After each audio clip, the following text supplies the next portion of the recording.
ఈ సెషన్లో విండోస్ 7లో మనకి నెట్వర్కింగ్ ఆప్షన్స్ ఏమున్నాయో చూస్తాం. మరి ఇక్కడ మీకు స్టార్ట్ చేసిన తర్వాత కంట్రోల్ ప్యానల్ ఉంది. కంట్రోల్ ప్యానల్లో నెట్వర్క్ అండ్ ఇంటర్నెట్ అని ఉంది. సో ఈ ఐకాన్ మీద క్లిక్ చేసినట్లయితే, ఆ ఆప్షన్ మీద క్లిక్ చేసినట్లయితే ఇక్కడ మీకు 3 అప్లికేషన్స్ ఉన్నాయి. ఒకటి నెట్వర్క్ అండ్ షేరింగ్ సెంటర్ అని ఉంది. అంటే మీ కంప్యూటర్ ఏ నెట్వర్క్ తోటి కనెక్ట్ అయి ఉంది, షేర్ అయి ఉంది, ఇవంతా కూడా వాటికి సంబంధించిన సెట్టింగ్స్ అంతా కూడా ఇక్కడ చూడొచ్చు అన్నమాట. చూడండి, ఇది మన కంప్యూటర్ ఇంటర్నెట్కి కనెక్ట్ అయ్యి లేదు అనేది క్లియర్గా మనకిక్కడ కనిపిస్తుంది. మరి ఇంటర్నెట్కి కనెక్ట్ కావాలంటే మనకి ఇంటర్నెట్ కనెక్షన్ ఉన్నది. ఇక్కడ నేను సంథింగ్ రిలయన్స్ నెట్ కనెక్ట్ ఇక్కడ పెట్టుకున్నాను. మరి ఈ రిలయన్స్ నెట్ కనెక్ట్ని నేను ఇప్పుడు యాక్టివ్ చేస్తాను. కనెక్ట్ అంటాను.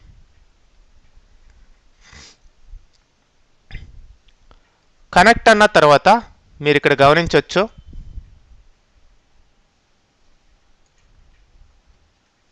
చూడండి, ఇంతకు ముందర ఇంటర్నెట్కి మీ కంప్యూటర్ కనెక్ట్ అయ్యలేదు. ఇప్పుడు రిలయన్స్ కనెక్ట్ చేశాం కాబట్టి ఇక్కడ మధ్యలో రిలయన్స్ ఇంటర్నెట్ సర్వీస్ ప్రొవైడర్ ద్వారా మీకు నెట్ కనెక్షన్ వచ్చింది అని క్లియర్గా తెలుస్తుంది.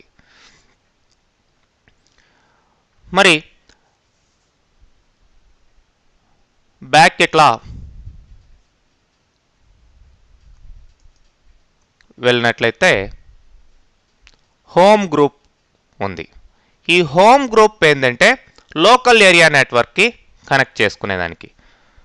అంటే మీ ఆర్గనైజేషన్లో ఒక 10 సిస్టమ్స్ ఉన్నాయి.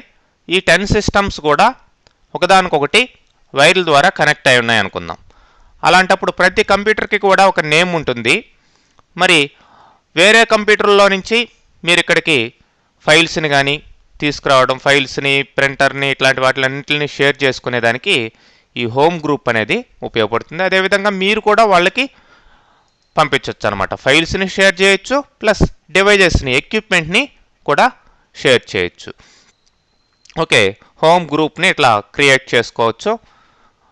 ఒక నెట్వర్క్ గ్రూప్గా ఉన్నప్పుడు మీకు డిఫరెంట్ కంప్యూటర్స్ తోటి కనెక్ట్ అయ్యి వాళ్ళు షేర్ ఇస్తే కనుక ఫైల్స్, ఆ ఫైల్స్ని మీరు యూజ్ చేసుకోవచ్చు. అట్లానే మీరు షేర్ ఇస్తే కనుక మీ ఫైల్స్ని వాళ్ళు యూజ్ చేసుకోవచ్చు. ఓకే, షేరింగ్ సెట్టింగ్స్ కూడా మీకు ఇక్కడ క్లియర్గా ఉంటాయి. ఎట్లా ప్రింటర్ని షేర్ చేయాలా, ఫైల్స్ని షేర్ చేయాలా, ఇవంతా కూడా మీరు చూడొచ్చు అనమాట. మరి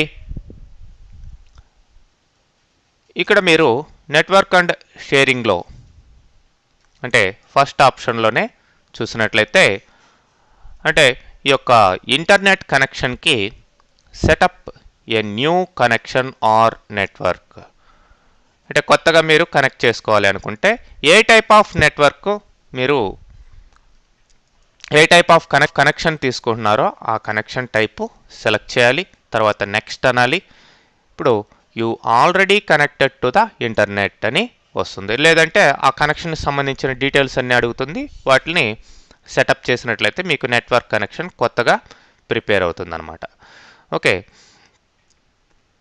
మరి ఈ యొక్క కనెక్షన్కి సంబంధించిన సెట్టింగ్స్ అవన్నీ కూడా మీరు పెట్టుకోవచ్చు. మరి ఇంటర్నెట్ ఆప్షన్స్ కూడా ఇక్కడ అవైలబిలిటీలో ఉన్నాయి. మరి హోమ్ పేజ్ ఏది రావాలి, ఇంటర్నెట్ కనెక్ట్ కాగానే ఫస్ట్ పేజ్ ఏది రావాలి, యూజ్ బ్లాంక్ అంటాను, ఏది రాదనమాట మీ యొక్క ఎక్స్ప్లోరర్లో, అంటే ఇంటర్నెట్ ఎక్స్ప్లోరర్లో కావచ్చు, బ్రౌజర్లో అనమాట. మరి ఇక్కడ ప్రోగ్రామ్స్, కనెక్షన్స్ ఏ అయితే కనెక్ట్ అయి ఉన్నాయో కనెక్షన్కి సంబంధించిన సెట్టింగ్స్, డీటెయిల్స్ ఇవన్నీ కూడా ఇక్కడ ఉంటాయండి. సో మొత్తానికి ఇంటర్నెట్కి కావచ్చు, లోకల్ ఏరియా నెట్వర్క్ కావచ్చు, వాటికి సంబంధించిన రకరకాల సెట్టింగ్స్. సపోజ్ హోమ్ గ్రూప్లో ఒక 10 కంప్యూటర్స్ ఉన్నారు, ఆ 10 కంప్యూటర్స్ లిస్ట్ అంతా కూడా ఇక్కడ వస్తుంది. వాళ్ళు ఏమేమి షేర్ చేస్తున్నారు, మీరు వాళ్ళకేం పంపేయచ్చు, వాళ్ళ దగ్గర నుంచి మీరేం తీసుకోవచ్చు అనేది క్లియర్గా ఇక్కడ చూడొచ్చు అనమాట. ఓకే.